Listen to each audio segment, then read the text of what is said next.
Shalom, shalom, bien-aimés de Dieu, shalom.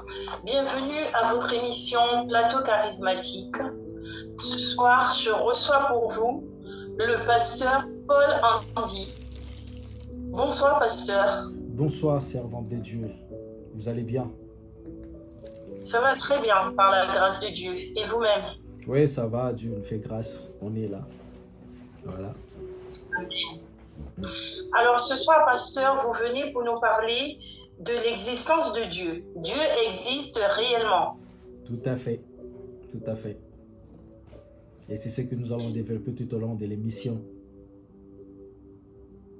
Alors nous allons prier pour appeler l'Esprit de Dieu au milieu de nous. Amen.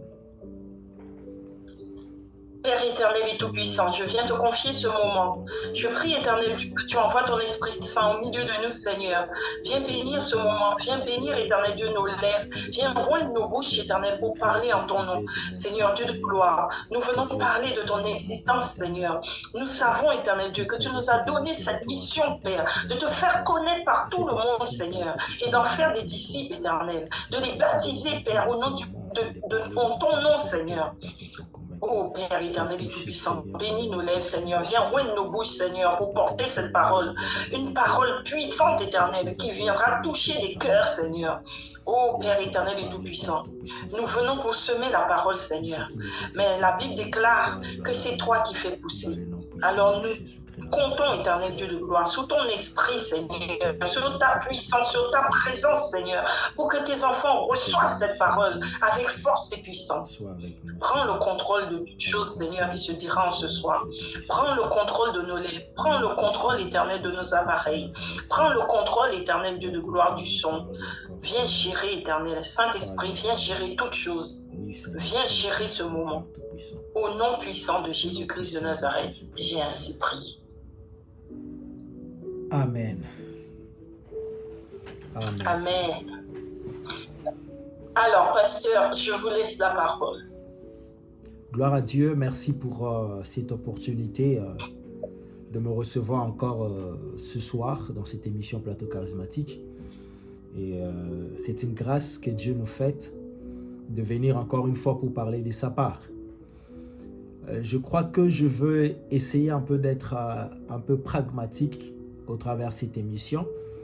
Je ne serai pas trop long, mais je veux être un peu pragmatique pour parler de Dieu existe réellement. Au travers de ce message, j'aimerais être un peu, comme je dis, pragmatique. Je donnerai en fait un aperçu de l'existence de Dieu au travers 3 points. Je parlerai du point de vue religion ou encore histoire ou historique. Je parle également du point de vue scientifique et également du point de vue témoignage. Et je parlerai aussi de mon témoignage personnel. Voilà.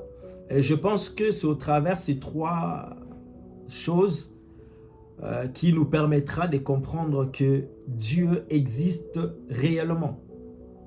Ce ne sont pas des mythes, ce ne sont pas des histoires racontées, mais c'est une réalité. En fait, c'est une vérité.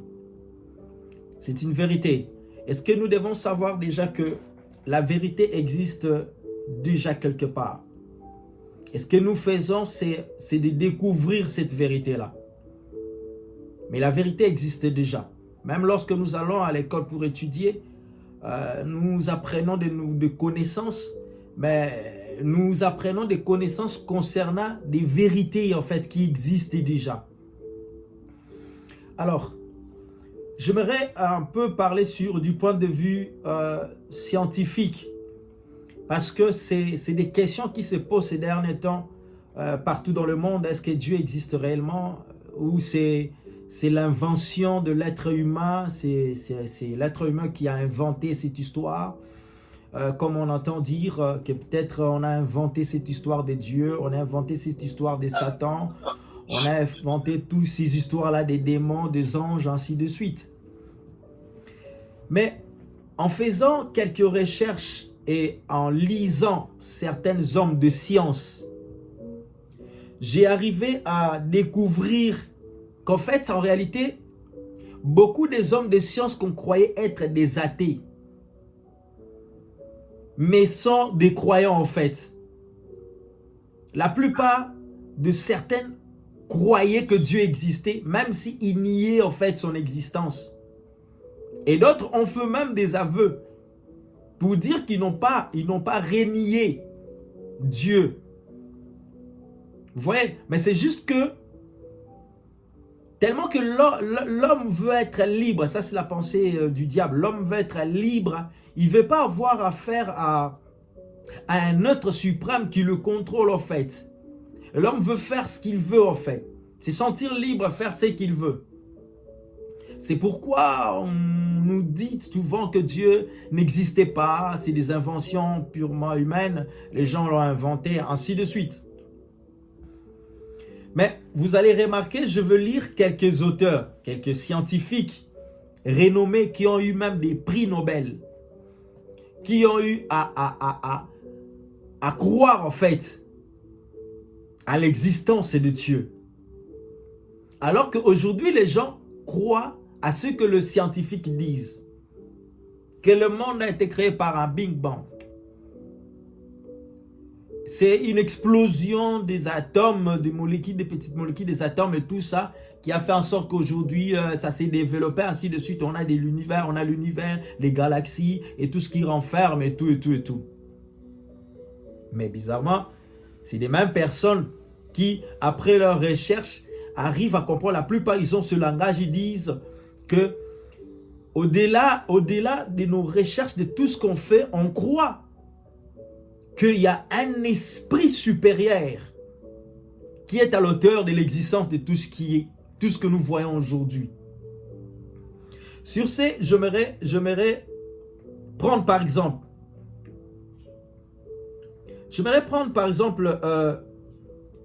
Max Planck.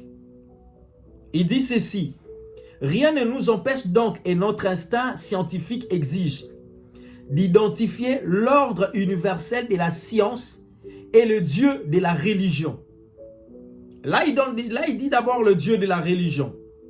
Mais après, il dit, pour le croyant, Dieu se trouve au début. Pour le physicien, Dieu se rencontre au terme de toute pensée. Il dit pour le croyant, Dieu se trouve au début. Pourquoi? Parce que nous, le croyant, on croit que Dieu était au début de toutes choses et que Dieu a dit que la lumière soit et la lumière fut. Mais pour eux, les scientifiques, il dit, pour eux, Dieu se rencontre au terme de toute pensée. C'est-à-dire, derrière chaque... En fait, ils croient que derrière chaque pensée, il y a un esprit supérieur qui inspire ça. Mais c'est les mêmes scientifiques qui disent Dieu n'existait pas, ou certaines croient que Dieu n'existait pas, ainsi de suite. Je vais prendre par exemple une citation d'Albert Einstein. La personne, je vais prendre Albert Einstein. Albert a dit ceci: quiconque est sérieusement impliqué dans la science devient convaincu qu'un esprit se manifeste dans le loi de l'univers. Ça, c'est Albert Einstein. C'est-à-dire, ils essayent de pousser un peu leurs recherches, continuer à chercher, mais ils trouvent que la pensée, c'est limité en fait. Et ils arrivent à conclure qu'au-delà de nos propres pensées à nous-mêmes, il y a un esprit supérieur qui inspire ces choses. En fait, je suis en train de citer des grands scientifiques qui ont reçu des prix Nobel,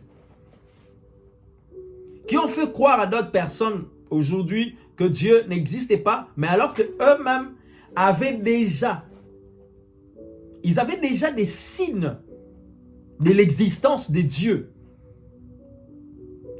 D'autres, quelque part, ils poussent encore plus loin pour dire que pour lui, ça sera absurde de dire que le monde est le fruit du hasard. C'est-à-dire qu'au-delà de ça, il y a une intelligence. Il y a un esprit qui a fait en sorte que tout ce que nous voyons puisse exister. Et l'homme ne fait que découvrir la chose.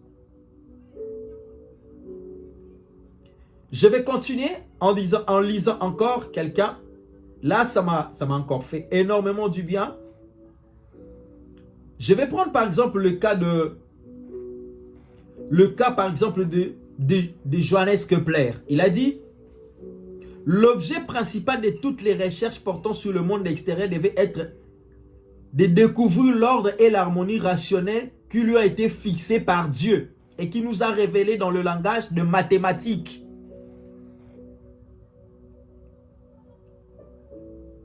Un homme de science, mais qui fait ce genre de déclarations.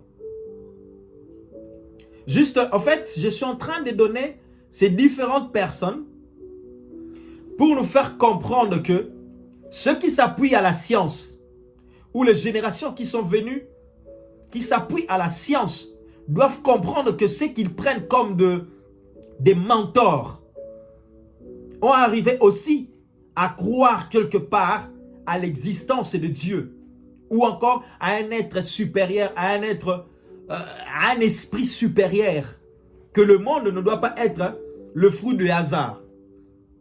Je prends Godfrey.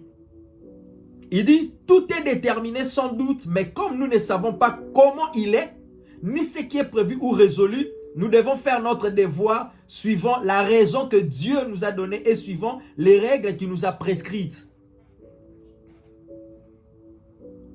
Déjà au travers des hommes de science, parce que là je me réfère d'abord, j'entre pas encore dans l'histoire, j'entre pas encore dans la religion, pour ne pas dire que c'est ce que l'homme a inventé. Mais là, je me réfère d'abord à des hommes de science, des scientifiques, qui ont fait croire au monde que Dieu n'existait pas. Mais après des découvertes, vous savez, l'être humain, il a un peu un côté égocentrique en fait. Aujourd'hui, l'être humain peut dire quelque chose. Mais demain, il aura un peu du mal à reconnaître son horaire par rapport parce qu'il est déjà renommé. Et puis la chose qu'il avait déjà dit a circulé le monde. Et pour venir dire aux gens que, bah écoutez, moi je crois que vraiment, que Dieu existe, il a ses côtés égaux. Mais ces côtés égaux, c'est juste le piège du diable, c'est juste le piège du malin. Parce que déjà, lorsque le diable a péché dans le ciel, il est descendu sur la terre. Il est venu, en fait, il est venu mentir à l'homme. Et il voulait que l'homme se fasse Dieu lui-même. Parce qu'il dit, si tu manges ce fruit, tu deviendras comme Dieu. Vous voyez, en d'autres termes, il voulait que l'homme n'ait plus affaire à un Dieu qui existe. Et c'est là où même la pensée de l'athéisme est sortie. Vous voyez? Maintenant, je vais limiter par deux personnes et je vais parler également, j'entrerai maintenant en profondeur dans la religion ou dans l'histoire. Je prends par exemple Hubert Reeves. Il dit, la question n'est pas de savoir si Dieu existe ou non, mais plutôt qui est-il et à quoi joue-t-il? Vous voyez? Il dit, la question n'est pas de savoir si Dieu existe oui ou non, non. Mais qui est-il et à quoi joue-t-il? C'est des grands scientifiques à laquelle je suis en train de citer. Allez vérifier leur nom, vérifier leur parcours, vérifier tout ce que je suis en train de dire. Des grands scientifiques, mais qui disent ces choses. En fait, quelque part, ils croient que Dieu existe. Je suis sûr que vous n'avez pas raison, parce qu'on ne vous entend plus. Comment?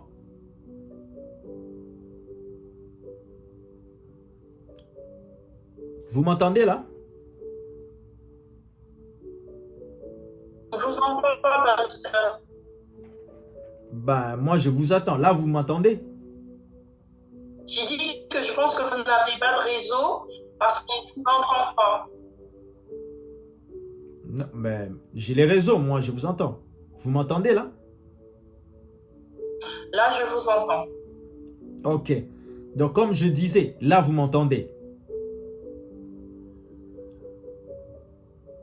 Amen. Je vous entends, oui. Super. Et je vais finir par Isaac Newton. Isaac Newton qui a dit, il est difficile de chasser Dieu tout à fait. Toujours il revient humblement déguisé sous un nom ou sous un autre. Et sous le nom que nous avons choisi, il s'est fait aimer sans qu'on le sache. Ce que nous savons est une goutte. Et ce que nous ignorons est l'océan. J'ai aimé ça. L'incomparable disposition est harmonie de l'univers, tout cela n'a pu se faire que selon le plan d'un être éternel doué de sagesse et de puissance.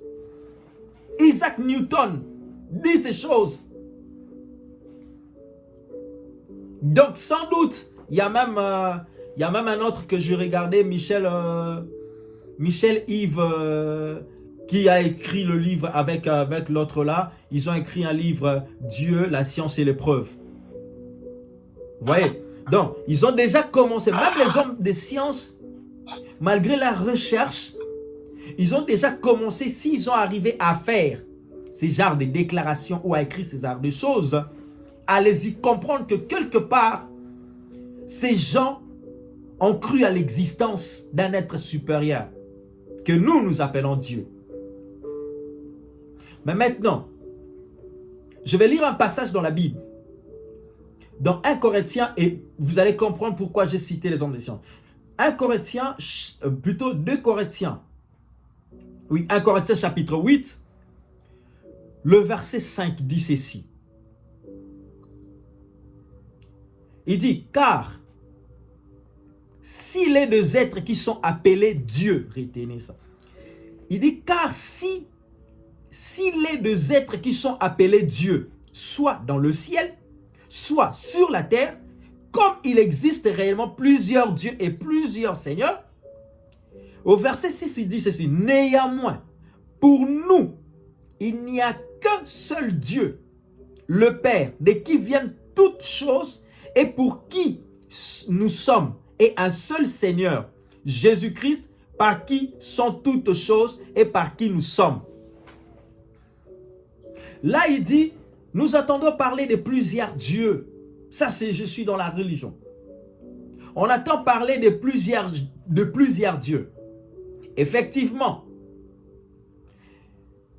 il y a plusieurs religions qui parlent de plusieurs dieux. Le dieu soleil, Osiris, beaucoup de dieux, ainsi de suite. Le dieu soleil, le dieu lune, les étoiles sont devenues des dieux, ainsi de suite. Ils essayent de voir Dieu un peu dans toutes ces choses, en fait. Et ils commencent à adorer les créations. Mais là, il dit, néanmoins pour nous, il n'y a qu'un seul Dieu, le Père, de qui viennent toutes choses et pour qui nous sommes, et un seul Seigneur, Jésus-Christ, par qui nous sommes, par qui sont toutes choses et par qui nous sommes, nous.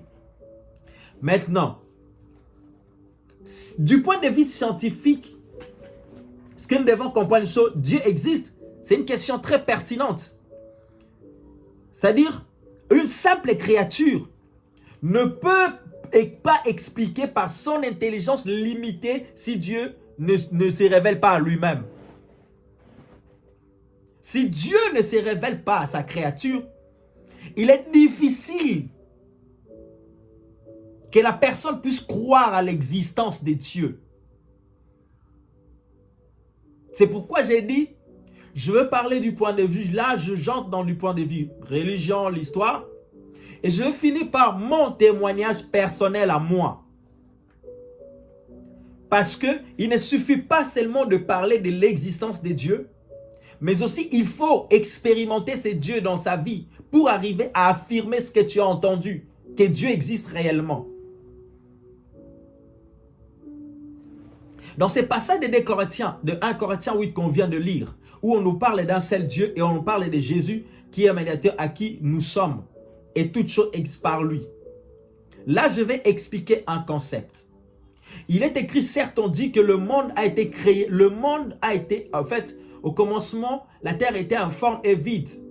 Et l'Esprit de Dieu mouvait au-dessus des eaux. Et Dieu dit que la lumière soit et la lumière fut. C'est alors que maintenant, le monde, Dieu créa le monde en 6 jours et il se reposa le 7e jour. Du coup, la meilleure personne qui est venue vraiment et sincèrement nous révéler que Dieu existe réellement, c'est la personne de Jésus-Christ. Et c'est la meilleure personne qui était mieux placée pour démontrer l'existence de Dieu. Pourquoi je dis ça? Même dans l'histoire, vous allez remarquer, même dans l'histoire, vous allez remarquer que lorsqu'on veut répartir les époques ou les temps, on dit toujours avant Jésus-Christ et après Jésus-Christ. Et déjà même en matière de répartition de temps, Jésus est médiateur. En matière de répartition de temps, Jésus est médiateur. Et pour rencontrer le Dieu suprême, Dieu le Père, Jésus-Christ est le médiateur. Vous voyez? Ce que je veux dire, c'est quoi? Ce que nous devons comprendre, c'est quoi? C'est que, imaginez-vous, si, en fait, papa est dans la maison, papa est dans la maison, il est avec son enfant, mais les gens qui sont à l'extérieur ne savent pas que papa est là, maman est plutôt, ne savent pas que papa est à la maison. Pour que les gens arrivent à savoir que papa est à la maison, il faudrait qu'une personne soit là pour aller dire à ces gens-là que papa est à la maison. C'est ce que Jésus est venu faire sur la terre. Dieu a vu tellement dans le monde, on ne croit pas à son existence. On ne croit pas qu'il existe. Qu'il est réellement, il existe réellement. Qu'est-ce qu'il fait? Parce qu'il y avait plusieurs dieux, donc chacun commençait à croire à ce qu'il veut. Alors, pour éviter toutes ces confusions-là, c'est pourquoi la Bible dit Dieu s'est fait chair. Dieu s'est fait chair. Là où je nous amène, c'est la folie maintenant. C'est la folie pour croire à soi. Soit Dieu se révèle en toi et tu le crois par la foi. C'est maintenant, je suis dans la dimension de la folie. C'est là où certaines hommes de science ne comprennent pas les choses. Dieu s'est fait chair. C'est-à-dire, il a pris le corps humain. Parce qu'il ne pouvait pas venir dans sa grandeur. L'être humain ne peut pas contenir Dieu. Il n'y a aucun temple qui peut contenir Dieu. Et il a pris la forme humaine. Et il est venu en forme de fils Jésus-Christ. J'avais dit, je vais être pragmatique. Je vais expliquer ça avec l'eau. On sous-entend que ça là, l'eau qu'il y a dedans ici, c'est Dieu. Et ici, on sous-entend que c'est le ciel. Et là, c'est un corps. Quand on dit Dieu s'est fait chair, en fait, il a pris une portion de lui dans un corps qu'il a mis. Mais vous voyez ici, il y a encore une partie, il y a encore l'eau qui reste. Et ça, c'est une partie d'eau. Mais on ne va pas dire que cette eau est différente de l'autre. On ne va pas le dire. C'est le même mot, en fait. Mais qui vont jouer maintenant deux rôles. Ce contenu reste, mais ça, je le bois. Ou je peux l'utiliser. Du coup, qu'est-ce que Dieu a fait? On doit croire à cette vérité de la Trinité, c'est-à-dire le Père, le Fils et le Saint-Esprit. Mais on doit croire aussi qu'il y a un seul Dieu. Lorsque toute chose va finir, nous ne verrons qu'un seul Dieu. Je m'explique au travers de ça. Lorsque Dieu s'est fait chair, le Fils Jésus-Christ est venu sur la terre.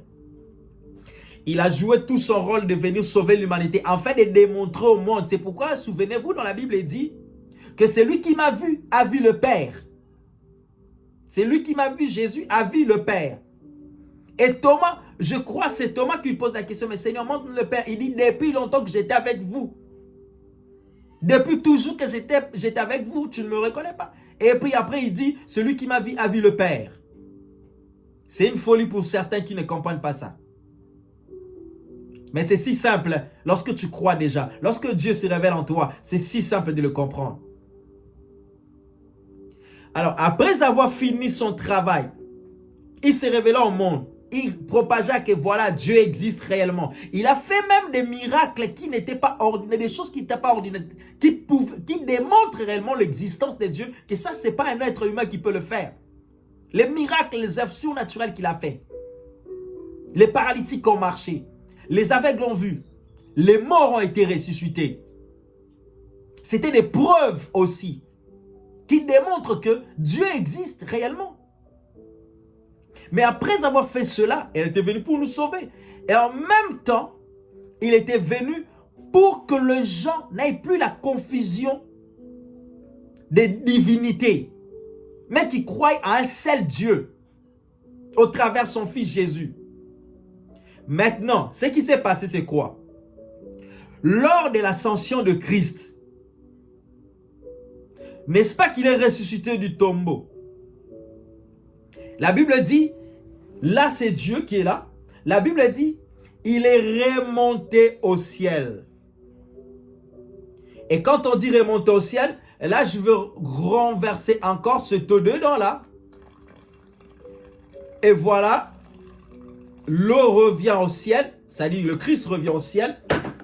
Et là, lorsque nous serons au ciel, nous ne verrons qu'un seul trône. Nous ne verrons pas le Père assis à droite, le Fils à gauche et le Saint-Esprit. Non, non. Quelqu'un maintenant va me poser la question, mais comment est-ce possible? Les questions qui vont commencer à jaillir. Mais écoutez, lorsqu'il était à la croix, on a entendu la voix de son Père, on l'a entendu prier son Père, mais c'est normal. C'est tout à fait normal, c'est surnaturel. Comment peut-on expliquer? Je reposerai la question aussi. Comment peut-on expliquer? Il dit, là où deux, trois se sont réunis en mon nom, je suis là. Ici, il est là. Là-bas, il est là-bas. De l'autre côté, il est là-bas. Là-bas, on prie. Je sais pas moi. En Inde, on prie Dieu. En Israël, on prie. En Amérique, aux Antilles et partout dans le monde, on prie Dieu. Comment on peut l'expliquer? Et il est là au milieu de chacun de nous. Juste cette simple chose que les gens n'arrivent pas à comprendre la dimension. Donc, voilà pourquoi je dis qu'il est impossible à un être vivant, à une créature, de démontrer réellement que Dieu existe si Dieu lui-même ne se révèle pas en lui. Tu ne peux pas, la créature ne peut pas expliquer qui est son créateur si lui, il se révèle en toi. Et il s'est révélé en nous au travers de son fils Jésus-Christ, qui est venu démontrer dans ce monde que Dieu existe réellement. Et on a vu. Et déjà, du point de vue historique, si nous rentrons en Israël, même certains hommes de science qui ne croyaient pas à l'existence, qui voulaient en fait voir, ils ont fait aussi des recherches. Ils sont allés en Israël. Ils ont fait des fouilles archéologiques. Ils ont vu que Jésus a bel et bien existé. Jésus était là. Il y a des traces qui sont là, qui démontrent que Christ a existé. Donc, ce qui veut dire, si Christ a existé, et que c'est le même Christ qui nous a révélé que Dieu existe, alors Dieu existe réellement. J'étais aussi quelqu'un qui ne croyait pas. J'étais aussi quelqu'un qui pensait que le monde a été créé comme ça. Là, je ne parle pas du fanatisme d'une religion, non. Mais je parle de la rencontre d'un Dieu qui s'est révélé. Et qu'un jour, j'ai commencé à croire qu'il existe réellement et que je vois également sa main dans ma vie. C'est pourquoi j'en parle même avec beaucoup de passion, beaucoup d'enthousiasme. Et je suis convaincu, et je mourrai avec cette foi qu'il existe, et certainement il existe. Jésus l'a démontré. L'histoire montre clairement. L'histoire montre clairement que Jésus était sur la terre. L'histoire montre clairement qu'il a existé. L'histoire montre clairement que Jésus-Christ était là. L'histoire montre clairement son passage sur la terre. Vous voyez? Donc, Christ a bel et bien existé. Et si Christ a existé, Dieu existe réellement. Et Dieu s'est démontré au travers de son Fils Jésus. Amen. Amen, amen. Amen. Bon, pasteur, en quelques mots, je résumerai tout ce que vous avez dit par ce passage biblique qui dit que nul ne peut aller vers le Père s'il ne l'a attiré. Tout à fait. Tout à fait. Nul ne peut venir. Allez-y, si je vous écoute. Nul ne peut venir au Père si Dieu ne l'appelle pas. C'est-à-dire, voilà, donc on ne peut connaître l'existence de Dieu qu'après être attiré vers Dieu, vers les choses spirituelles. voilà, pour les scientifiques, ils vont dire que voilà, c'est un esprit qui t'attire. C'est un esprit supérieur ou une intelligence qui t'attire. Vous voyez? Mais Dieu se révèle au travers de son évangile, sa parole, que nous a laissé Jésus-Christ. Et c'est comme ça qu'il nous attire. Quelqu'un qui a déjà existé, et quelqu'un qui s'est démontré, qui a démontré même l'existence de Dieu. Maintenant, il nous laisse sa parole comme preuve aussi, comme preuve de l'existence de Dieu. Vous voyez? Et lorsqu'on vient présenter cette parole à quelqu'un, il y a déjà deux travaux qui se font.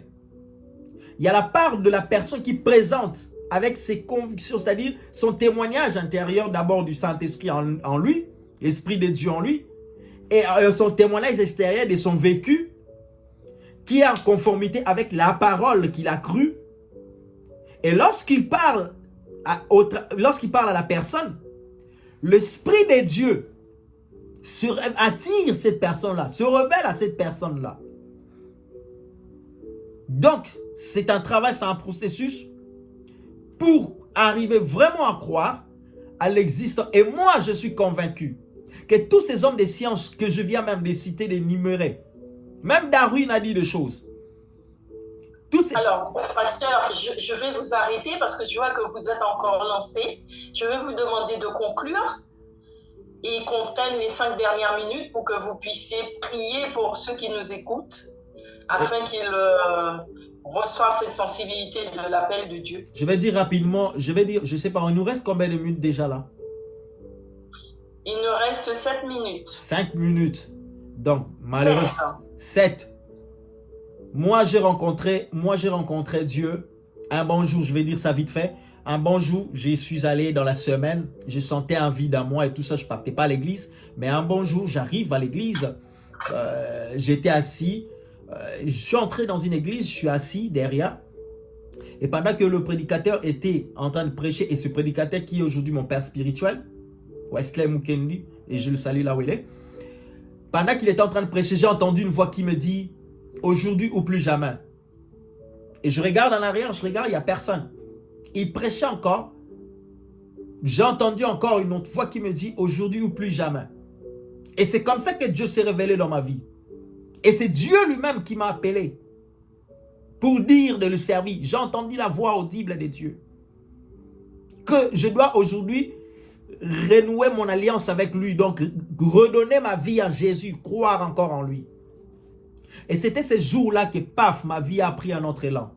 Et depuis ces jours-là, cette soif-là, ce Dieu-là n'est jamais quitté. Il n'a jamais quitté ma vie, en fait, et il est là. Et je crois qu'il peut se révéler aussi à chacun de nous. On va prier. Donc, pour dire aux gens que Dieu existe réellement, et il peut se démontrer, il peut se révéler à chacun de nous, à tout celui-là qui a soif et qui veut réellement. Et j'ai compris une chose, que lorsqu'on cherche Dieu, on le trouve. Lorsqu'on le cherche, on le trouve. Et par leur quête, les hommes, les scientifiques, par leur quête, Dieu a commencé déjà à leur lancer des flashs, en fait. D'autres n'ont pas compris. D'autres, certes, ils se sont convertis aussi. Mais d'autres n'ont pas compris. Mais Dieu lançait déjà des flashs qui réellement, il existe. Alors, je vais prier. Je vais prier le Seigneur. Seigneur, je te prie, Père éternel, pour mon frère, ma soeur, qui se retrouve à la maison, ou dans la voiture, ou peu importe là où il sera. Seigneur, qui ne croit pas que toi, tu existes. Nous faisons partie de ceux-là qui croient à ton existence. Et tu t'es révélé en nous, Seigneur. Nous étions aussi comme eux, qui ne croyaient pas. Mais tu t'es révélé en nous, Seigneur. Et aujourd'hui, nous avons l'assurance de témoigner et de parler de toi. C'est pourquoi je prie dans le nom de Jésus-Christ, Seigneur. Révèle-toi à ces personnes. Rencontre une personne comme tu as rencontré l'apôtre Paul qui était seul autrefois et tu l'as rencontré en cours de route. Tu t'es révélé en lui alors qu'il défendait d'autres valeurs. Tu t'es révélé en lui, Seigneur. Révèle-toi à ces érudits. Révèle-toi à ces hommes de science. Révèle-toi, Seigneur, à toute personne, à ces sages de ce monde. Révèle-toi en eux, Père. Révèle-toi à tous ces hommes politiques. Révèle-toi, Seigneur, à tous ces présidents qui ne croient pas en toi. Révèle-toi, Seigneur, dans cette humanité, que tu existes réellement.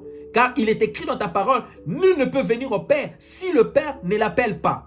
C'est pourquoi je te prie, Seigneur, lance-leur ton appel et qu'ils écoutent et qu'ils viennent à toi. Sauve les âmes partout où ils sont, Seigneur. Dans les maisons, partout où ils sont, dans les nations. Sauve ces âmes, Père. Je prie, Père, dans le nom puissant de Jésus. Répands ton esprit qui va attirer encore le millier, des milliers, des milliards des âmes vers toi, Père, dans le nom puissant de Jésus-Christ. Et je sais que, Père Tout-Puissant, ton esprit est déjà en marche et il est en train de toucher, en train de visiter, en train de transformer, en train de changer, Seigneur, au Dieu de gloire, en train de rencontrer une personne, une femme, un homme, Seigneur. Merci, Père éternel, parce que tu as parlé à quelqu'un. Merci, tendre Père. Je te prie, je te bénis dans le nom puissant de Jésus-Christ. Seigneur, brise le cœur incrédule et laisse qu'éternel Dieu Tout-Puissant, que ces paroles pénètrent le cœur d'une personne, afin que ces âmes soient réellement sauvées dans le nom puissant de Jésus-Christ. Merci parce que tu existes réellement, tendre Père. Nous te bénissons, Seigneur, et nous te rendons grâce. Au nom de Jésus-Christ de Nazareth. Et celui qui n'a pas reçu Jésus, je te prie de recevoir Jésus comme Seigneur et ton sauveur personnel. Dis à Jésus, viens dans ma vie, entre dans mon cœur et sauve-moi et il te sauvera et tu deviendras enfant de Dieu. Que le Seigneur nous bénisse abondamment. Au nom de Jésus, j'ai ainsi prié. Amen. Amen, amen, amen. Eh bien, pasteur, je vous dis merci pour cet enseignement, ce bel enseignement édifiant. Amen.